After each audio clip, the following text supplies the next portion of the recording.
সালমান শাহ আত্মহত্যা করে নাই, সালমান শাহ খুন হয়েছে।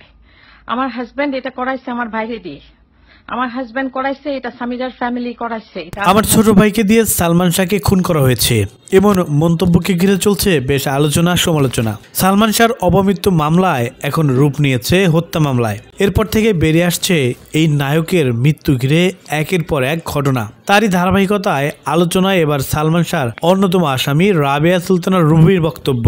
2017 সালে একটি ভিডিওতে রুবি স্বীকার করেন সালমান শাহকে হত্যা করা হয়েছে এবং তিনি এই হত্যার সঠিক বিচারের জন্য সাক্ষ্য দিতে প্রস্তুত। রুবির কথায়, সালমান শাহকে খুন করা হয়েছে, এই খুনের বিষয়ে আমি সব জানি, যেভাবে হোক আবার যেন মামলার তদন্তের ব্যবস্থা করা হয়, আমি যেমন করেই হোক আদালতে সাক্ষ্য দেব। সালমান শাহর মাকে উদ্দেশ্য করে রবি বলেন, ইমন আত্মহত্যা করে নাই, তাকে খুন করা হয়েছে। নীলা ভাবি মানে নীলা চৌধুরী, দয়া করে কিছু একটা করেন, আমার হাজবেন্ড স্বামী এটা করাইছে আমার ভাইরে দিয়ে।